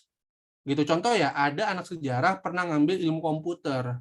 Akhirnya apa? Nggak lulus. Ya orang dikira belajar masuk ke fakultas komputer itu apa, nggak ada bekal, tetap aja ada. Akhirnya dia nggak bingung, dikasih kerjaan nggak pernah kelar. Akhirnya ya udah, nilai apa, harusnya ngambil itu ya, ngambil kelas luar itu nilainya bagus, akhirnya malah jadi beban gitu ya, karena SKS-nya kurang kayak gitu, nilainya C gitu ya. Jadi di UI itu kalau C ngulang gitu. Tapi kalau kelas fakultas ngulangnya gimana? Ngulangnya bukan di kelas itu lagi, tapi Anda harus ngambil kelas fakultas luar lagi yang lain, dan nilainya nggak boleh C, intinya gitu. Sosiologi luas ilmunya, bisa masuk ke semua ilmu. Baru tahu ini di IPA nggak ada belajar ginian pas SMA. Iya gitu, kayaknya sih menurut gue ya, yang salah itu SMA Anda. Yang salah itu guru Anda, karena jujur ya, ilmu sosial itu punya konteks namanya itu approachment atau pendekatan keilmuan, dan itu nggak hanya berlaku di ilmu sosial ya, itu nggak berlaku di ilmu sosial. Kan lu baca juga kan artikel yang biologi yang gue terbitin waktu itu, kamu belajar biologi itu berkaitan dengan semua ilmu yang kamu pelajari, dari fisika, matematika, kimia, bahkan apa, sosial, ya kan, bahasa. Meskipun Anda tidak harus ahli di semua bidang itu, ya kan, tapi paling tidak dasar-dasar dari semua keilmuan akan digunakan dalam biologi. Coba, itu gue inget banget tuh di artikel biologi yang pertama kali gue terbitin jadi airdrop. Ya kan, jadi apa, mau ilmu apapun semua itu butuh pendekatan. Fisika nggak akan bisa, ya kan, memvisualisasi fenomena alam tanpa matematika, ya kan. Jadi matematika itu bahasa paling simpel di dunia ketimbang bahasa Inggris, bahasa Cina, bahasa Arab, bahasa Jepang. Jadi matematika itu bahasa paling simpel, ya kan, karena lu bisa merangkum semua fenomena hanya dengan apa, baris-baris rumus gitu ya. Coba ya, jadi apa, matematika itu bahasa, dan gue menyesal banget kenapa gue nggak ahli ya dalam matematika. Mungkin ini traumatis psikologis, jadi apa, gue ditimpukin masa kecilnya, ya kan, sedangkan selama kurang lebih 6 tahun dari SMP sampai SMA guru matematika gue brengsek, ya kan. Yang di SMP itu 3 tahun gue dapat guru killer banget, ya kan, bukan ngajar matematika tapi nunjukin jadi preman, ya kan, ngelemparin jangka raksasa, ya kan, kalau nggak bisa diomelin, ya kan. Terus di SMA emang nggak ngomel-ngomel, tapi apa? Mereka malah mengajarkan flexing, nyeritain anaknya sekolah di sini, nyeritain suaminya gini, punya mobil ini, ya kan. Pendidikan ria. Di SMA diajarin pendidikan ria. Jadi apa? Saya merasa bahwa sebetulnya saya bisa matematika, cuman salah masuk pintu. Kenapa gue bilang gitu? Karena di SD matematika gue nilainya 9. Pas SMA, nangis-nangis belajar matematika mau UN. Kenapa gue nangis-nangis? Karena kalau gue nggak dapat nilai bagus, ya gue nggak bisa sekolah negeri, bayar sekolahnya. Sedangkan sekolah swasta di sekitar gue itu bukan tempat sekolah, tapi apa? Klub tinju, ya kan, klub tinju ya. Jadi sekolah swasta di sekitar gue tuh klub tinju, dipersiapkan untuk apa? Tawuran, dipersiapkan untuk jadi apa? Tim balap liar gitu ya. Jadi kalau ada Anda yang tahu daerah Cengkareng Kalideres, ya kan, Anda akan paham bahwa di sini adalah para gladiator. Ya kan? Harusnya mungkin kami-kami yang ada di Cengkareng Kalideres itu hidupnya di Yunani ya, gitu ya, gabung Sparta itu. Gitu kan, memang ini pusat tawuran cuy. Lu tau nggak? Ketika gua naik kereta, kalau gua mentok, gua nggak kuliah, itu alasannya kenapa? Ada tawuran di Rawabuaya. Coba, nih ada orang Rawabuaya nggak di sini nih? Ada tawuran di Rawabuaya yang menyebabkan kereta nggak boleh keluar. Pernah nggak Anda ngelewatin Cengkareng Kalideres, kemudian kaca kereta Anda pecah? Beberapa kali sering gua ngalamin itu. Atau mungkin kadang di Pasar Minggu, kadang di Tebet, ada aja. Ya kan, zona-zona perang itu ada aja. Gitu kan. Gitu ya. Ya, itu tadi fungsi norma sosial sebagai aturan pedoman tingkah laku, sebagai alat menertibkan, sebagai sistem kontrol. Dengan adanya norma, maka kita mengetahui apa yang boleh dan tidak boleh. Intinya apa? Yang gue bilang, norma itu barrier, norma itu batasan. Batasannya apa? Batasan nilai sosial itu, ya kan. Jadi nilai itu nih, nilai itu anggaplah ini intinya, ya kan. Dan norma itu adalah selubung yang melindungi intinya. Ya kan, gambarannya ya norma itu adalah kuning telur dan nilai itu kuning telur dan putih telur. Ya kan, sedangkan norma adalah cangkangnya. Gitu. Ketika ada ya cangkang yang bocor kemudian keluar ini ya, keluar kuning telurnya, keluar putih telurnya, dan menyebabkan akhirnya telur itu jadi busuk. Nah, itulah yang disebut penyimpangan. Simpel ya. Why, ternyata sudah berakhir. Coba bayangin, kita hanya belajar sejam ya untuk membahas nilai. Gitu. Tadi kita perkirakan bahwa selesai jam 11 malam waktu Indonesia bagian barat. Ternyata selesai di 21.21. Gitu. Silakan kalau ada pertanyaan. Ya, gue terbuka ya. Gue kan jadi asdos, sempat jadi asdos 2 tahun, sempat ngajar juga mahasiswa. Ya kan? Kalau di kelas gue, ya kan, yang nggak nanya itu nilainya auto C. Karena memang karena gue pun dibekali untuk jadi dosen killer gitu. Tapi apa? Gue ngajar sepenuh hati. Dengan gue ngasih saran, gue ngasih referensi sebanyak apapun yang kalian mau. Tapi setelah gue ngasih ini dan kalian ada pertanyaan, dan bahkan pada akhirnya kalian nggak ngerti ya, itu bukan salah gue. Gitu. Tadi banyak banget alumni inkubasi nanya ke gue, Kak, emang bener ya kalau di kampus itu akhirnya ujung-ujungnya cuma kebanyakan presentasi. Gitu. Gue bilang gini, itu nggak salah. Lah kok gitu, Kak? Kita kan udah bayar. Kok dosennya malah kadang nggak ngajar? Ya memang tugas dosen bukan ngajar. Tridharma mahasiswa, ya kan, dan tugas dosen 70% itu bukan ngajar, tapi penelitian. Gitu ya. Gitu ya. Jadi apa? Yang tadi gue bilang, dosen itu tugas utama bukan ngajar, tapi penelitian. Hanya 30% tugasnya ngajar. Dia digaji bukan karena ngajar kalian, dia digaji karena penelitian yang mereka lakukan. Lalu kenapa kita bayar? Kita bayar kuliah, kita akhirnya dapat kuliah, tujuannya bukan mendapatkan materi kuliah, tapi mendapatkan akses ke materi kuliah itu.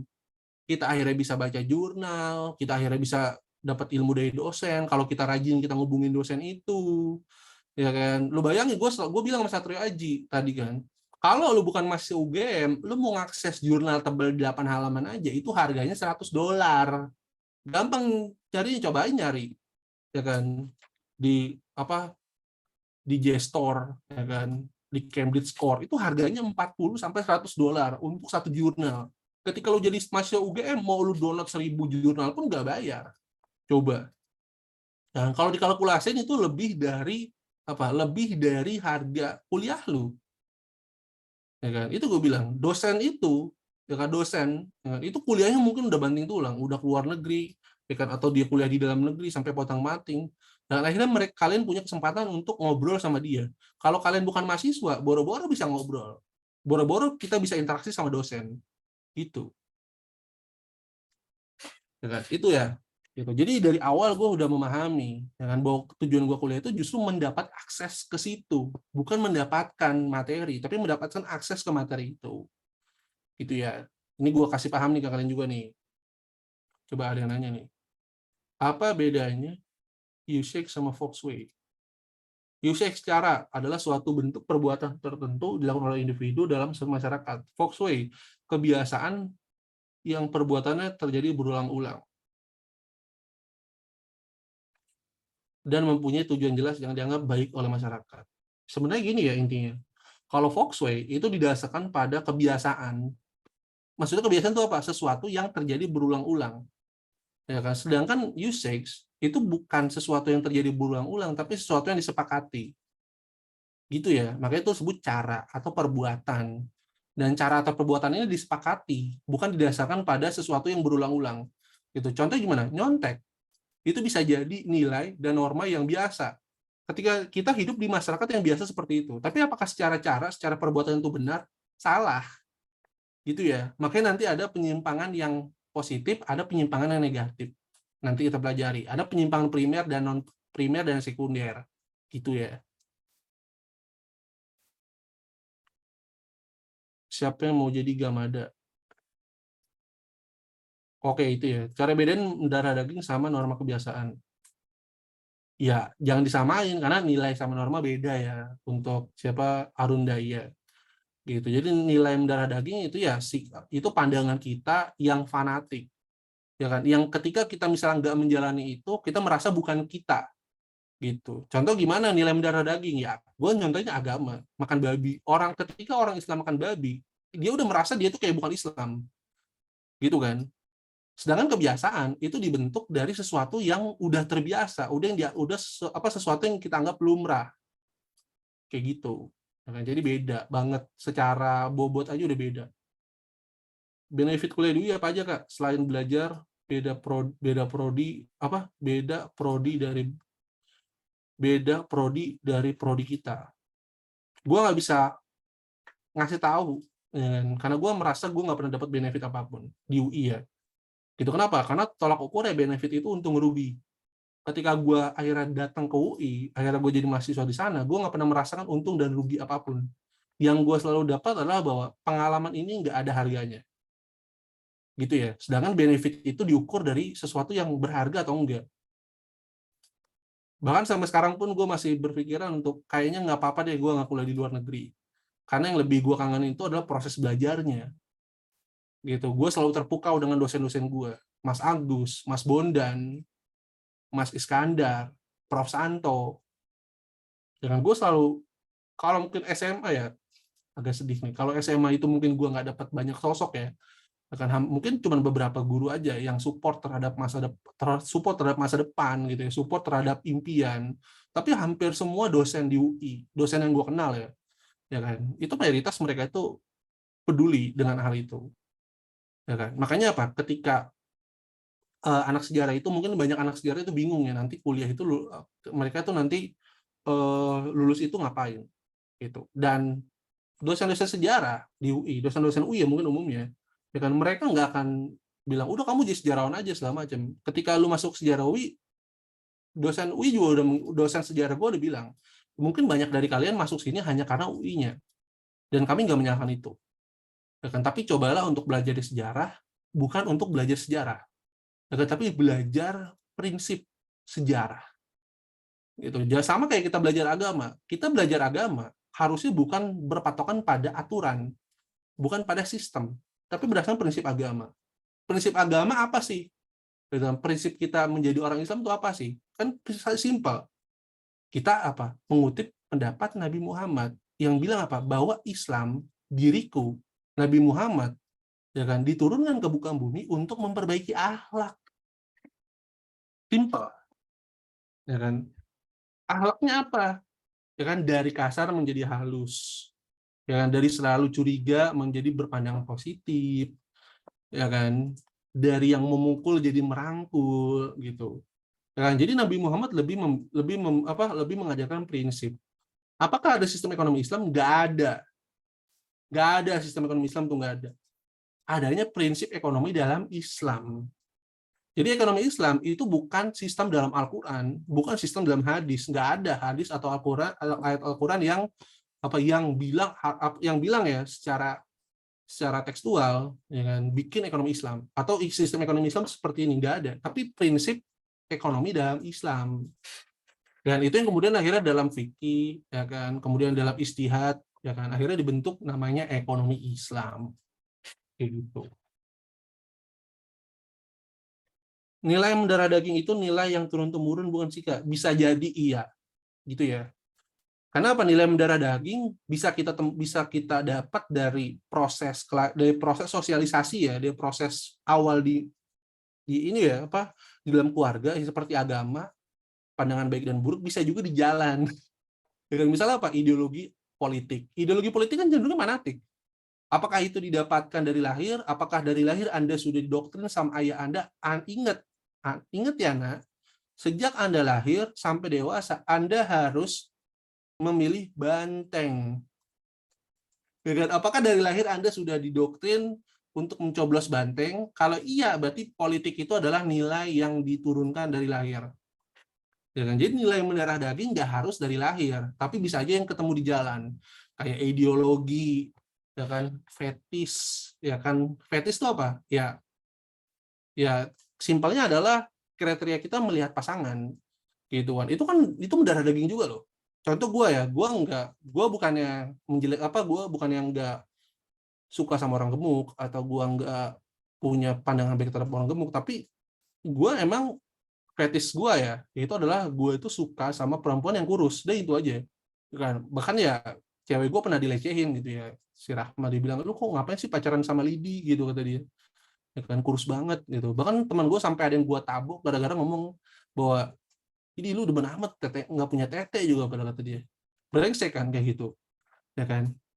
Itu gak harus lu ketemu di jalanan, anak UI banyak yang kayak gitu. Makanya kemarin ada yang nanya, Bang, lu dulu ikut parade nggak? Gue bilang enggak, gue nggak ikut parade, karena ketika parade itu ada, gue lagi nyuci piring, coy, ya kan. Gue lagi nyuci piring, ya kan, di bebek lela, di pecel lele lela, ya kan. Gue lagi magang tuh di situ, ya kan, biar dapat duit semesteran gitu ya. Dan gue bilang ya, nggak sedikit banyak orang gila di UI. Makanya kan kemarin katanya bentrok segala macam kata-kataan. Dari situ aja udah mencerminkan sebetulnya orang nggak berpendidikan. Ngapain kata-kataan antar fakultas? Apakah kita menganggap itu seru? Ya kan, ngatain fisip pengangguran, ya kan, ngatain anak hukum bikin hukum yang nggak mendukung rakyat, segala macam. Itu udah dalam sosiologi itu disebut stigma. Ya, dalam sosiologi itu stigma. Stigma itu kadang diterima sama orangnya. Itu yang disebut akhirnya labeling. Ya kan? Ketika stigma itu jadi labeling, itu bahaya. Contoh gimana? Ketika lu akhirnya menginterpretasikan julukan terhadap lu. Misalnya ada yang menerima dipanggil buluk. Akhirnya kemana-mana dipanggil buluk-buluk. Ya kan? Padahal itu stigma, bahwa lu tuh buluk gitu kan. Atau mungkin kulit lu itu keungu-unguan, ya kan, kayak nggak mandi atau segala macam. Tapi akhirnya lu menamakan diri lu buluk. Itu pernah dibikin video sama Coca-Cola loh. Ya kan? Mau gua itu nggak? Style. Ya kan? Kalau mau gue style, ketik 1. Ya.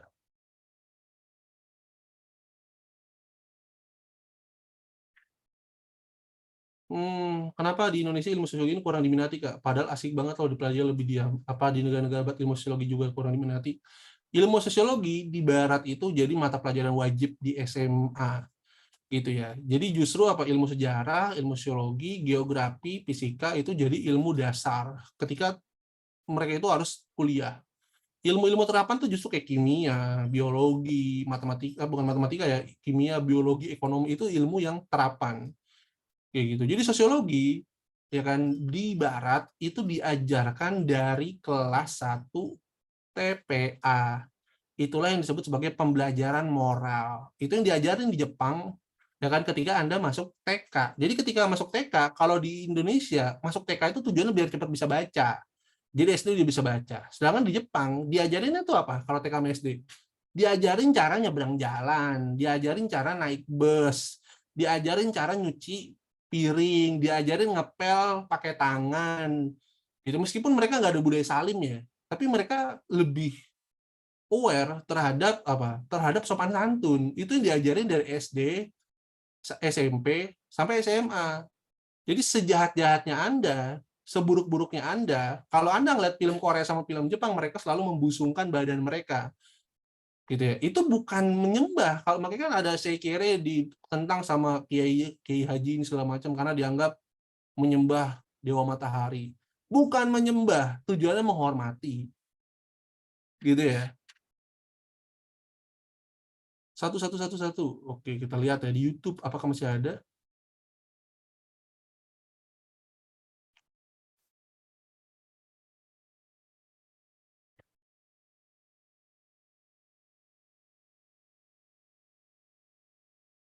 Hmm.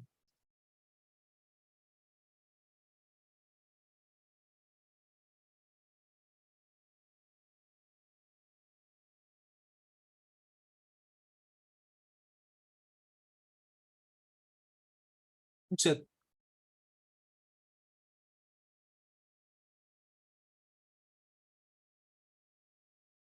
Gue lupa ya videonya itu waktu itu sponsornya Coca-Cola atau apa gitu ya. Nanti gue cari deh, kita gue kirim aja sebagai airdrop ya. Gitu. Semoga aja nanti hari Sabtu votingnya airdrop tetap diadakan. Ya kan? Coba inget-inget ya, inget-inget ya kan.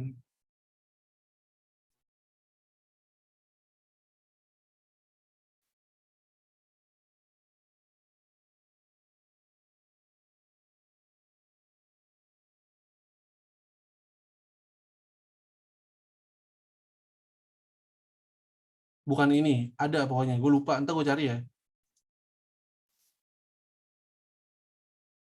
Gitu. Oke, ada lagi pertanyaan?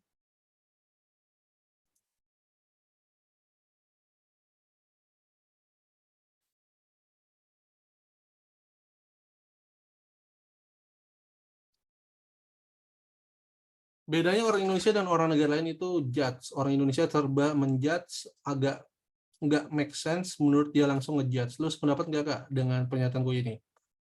Ya, sebetulnya gue nggak bisa bilang orang Indonesia atau enggak. Karena pada dasarnya di Amerika Serikat pun bullying itu banyak. Kriminalitas di Amerika Serikat itu lebih banyak ketimbang di Indonesia. Gitu. Jadi kita nggak bisa membandingkan di Barat dan di Indonesia. Ya kan? Untuk hal seperti itu. Karena kenyataannya di Barat kriminalitas itu lebih banyak. Ya kan? Karena penggunaan senjata api yang ilegal.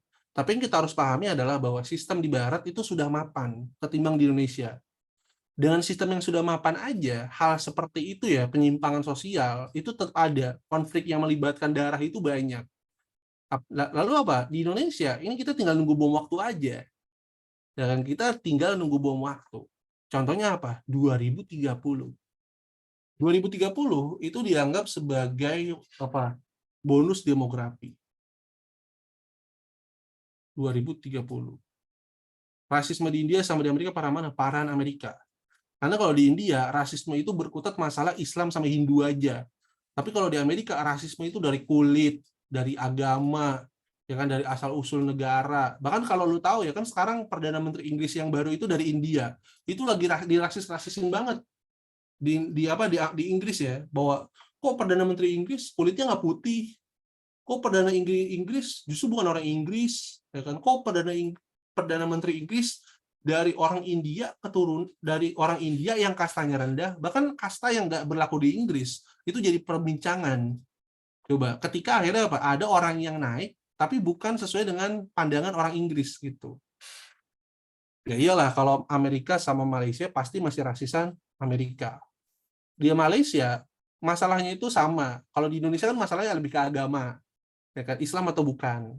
Ya kan? Kalau di Malaysia itu masalahnya bukan agama, tapi Anda itu Melayu, India, atau Cina. 3 ras itu berantem terus. Gitu ya.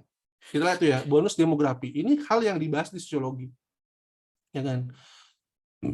Sorry, sendawa, ya kan? Itulah. Pada 2020 hingga 2030, Indonesia akan mendapatkan bonus demografi. Fenomena di mana struktur penduduk sangat menguntungkan dari sisi pembangunan karena jumlah penduduk usia produktif sangat besar. Lu baca nih, teman-teman ya, lu baca. Dia bilang di sini apa?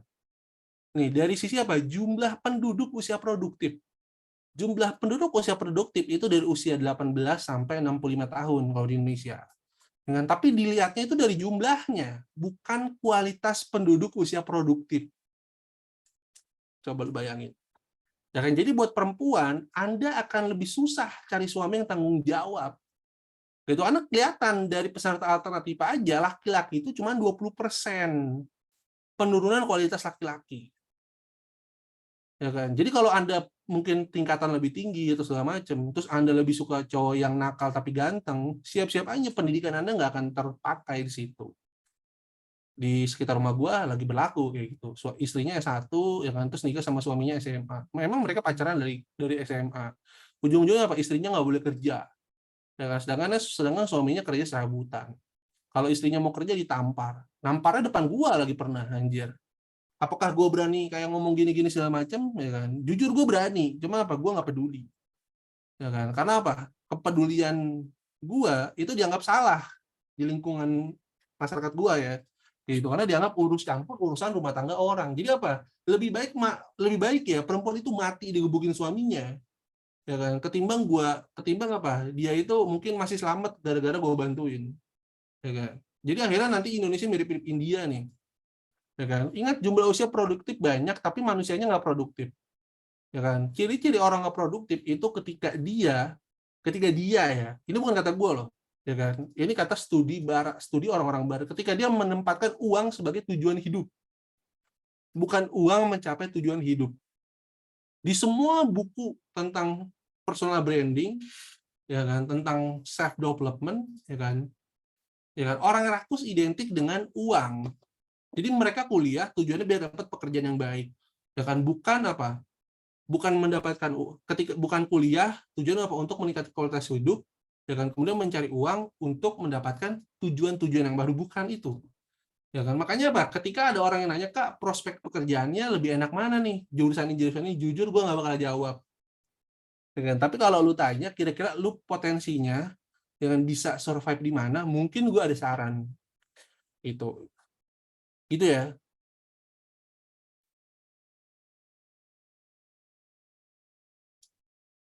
Ya, ngaca terus.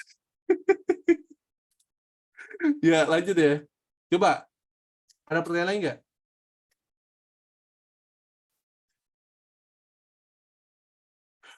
Oke. Ya kan? Apakah hari ini lumayan belajar sosiologinya? Ketik 1 kalau Anda suka belajar sosiologi bareng saya. Tapi kalau nggak ketik 1, nanti besok yang ngajar balik lagi Kak Iksan. Ya, ketik satu untuk saya, ketik 5 untuk Iksan. Oke, jadi kalau ada yang ngetik 5 berapa kali nih? 5 3 kali Naura Cahyani ya. Berarti nanti Naura akan saya pisahkan kelas sosiologinya ke Kak Iksan ya.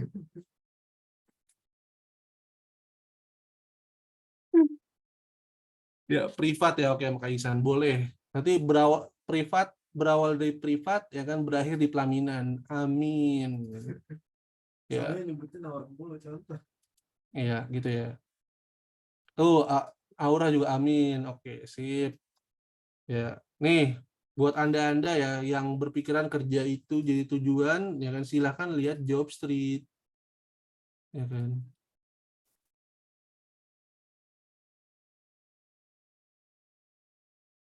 Job Street ya. Job Street ini seluruh Indonesia ya. Coba kita lihat. Anda mau pekerjaan jenis apa? Akuntansi misalnya ya. Kita cari di mana? Misalnya di mana? Jakarta. Gitu ya. Lihat. Ya, cuman ada 2.389 lowongan. Sedangkan lulusan akuntansi yang lulus UI aja paling nggak nyumbang sekitar 80 orang. Ya kan. Kemudian apa, Jabodetabek dari yang ruko sampai kampus yang gelap ya, maksudnya kampus yang nggak ada gedungnya, kan mungkin ada ribuan sampai ratusan ribu lulusan akuntansi di Jabodetabek. Sedangkan Jakarta sebagai pusatnya itu hanya menyediakan 2.389. Ya, jadi lu bayangin gimana susahnya kalau nanti kalian nyari kerja. Gitu. Apalagi dari PTN atau kampus yang ya kan yang nggak, ya gue nggak bisa bilang nggak bermutu ya kan, tapi belum punya martabat di dunia kerja, ya kan. Jadi apakah ada yang nanya ke gue, apakah worth it itu mengejar PTN? Gue bilang nggak worth it ngejar PTN, kejar ekosistem yang terbaik. Oke, nggak pernah kan kita nganjurin kalian itu ngambil, ya kan, misalnya gue nganjurin kalian ngambil apa ya, sekolah terbuka gitu ya, karena kan memang itu tujuannya biar orang bisa ngerasain kuliah aja gitu, kualitasnya yang nggak sebanding sama UNJ bahkan UT ya, universitas terbuka gitu kan. Jadi apa ya, gue tetap nyari kalian masuk ke 3 macan atau ke 10 sister ya, atau ke 10 bersaudara gitu ya. Tujuannya biar kalian apa ya, kalian punya nilai gitu, minimal kalian punya privilege gitu ya. Bahkan kan lu tahu gitu kan, gue lulusan sejarah, tapi karena gue lulusan UI gampang gue masuk kerja di bank misalnya, ya kan, di bank misalnya gitu. Tapi kalau misalnya gue lulusan swasta ya, mungkin apalagi swastanya yang penting cuma sekedar kuliah ya mungkin susah banget gitu. Bahkan teman-teman gue ya, tanya deh Kak Iben yang memang udah benar-benar jurusan di pendidikan. Anak-anak pendidikan tuh susah banget kuliahnya, susah banget nyari kerja. Ya kan, bahkan untuk pekerjaan yang semacam menjadi guru aja tuh susah banget cuy. Susah banget jadi guru. Ya, kenapa? Ya kan, lulusan guru tiap tahun keluar, tapi sekolah yang dibangun nggak sampai 10 gitu. Kalau misalnya kalian tahu ya, di Jakarta aja sekolah negeri itu dari gua masuk sampai sekarang tetap 113. Apakah setiap tahun akan bertambah 4 sekolah negeri di Jakarta? Enggak. Ya kan, yang ada malah berkurang. SD gua aja baru dibubarin 2 tahun lalu. Malah di merger, digabung sama ya SD yang lain gitu. Jadi malah berkurang bukan bertambah. Sekolah swasta juga sama, ya kan? Itu. Ya, itu ya. Gue rasa kita akhiri aja untuk pertemuan sosiologi kita hari ini, ya kan? Sorry, untuk murid yang join di Bas 2 last minute ada grupnya nggak? Udah masuk grup sosum belum, Adit? Kalau grup yang Lazarus Station 2 sama 1, gue rasa nggak gabung nggak masalah sih, karena kan memang itu sering ditutup. Begitu ya. Atau kalau mau gabung, coba chat aja ke Kak Iben, nanti biar dimasukin. Oke, Dit ya? Ya, oke, itu sedikit pembelajaran tentang nilai dan norma dari gue. Ya kan? Semoga bermanfaat. Ya, terima kasih buat Riri.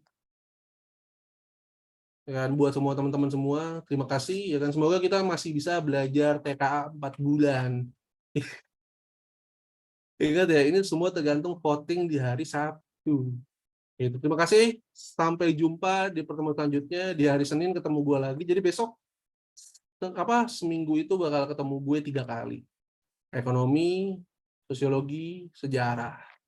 Ya itu. Ya kan? Ya nggak tahu ya ekonomi kalau nggak jadi berarti masih Mas Pais. Gitu. Terima kasih untuk teman-teman semua. Selamat malam. Assalamualaikum warahmatullahi wabarakatuh. Salam sejahtera untuk kita semua. Om Swastiastu, Namo Buddhaya Sang Hyang Widi. Om Santi, Santi Om Rahayu. Ya kan? Sampai jumpa. Sabtu ada TPS nggak? TPS akan dimulai bulan November. Gitu ya. Jadi sebetulnya memang di pertengahan sampai akhir Oktober ini kita bonus aja. Harusnya kita ngistirahatin diri dulu. Jadi nanti ada waktu istirahat juga sih. Kalau nggak salah dari tanggal 1 sampai tanggal 5 kita libur kayak waktu itu. Ya kan, cuman masalahnya apakah ada airdrop apa benar-benar stop gitu ya. Ya, baik lagi nanti ditentukan di hari Sabtu. Jadi luangkan waktu teman-teman untuk voting gitu ya. Oke, terima kasih. Assalamualaikum warahmatullahi wabarakatuh. Selamat malam.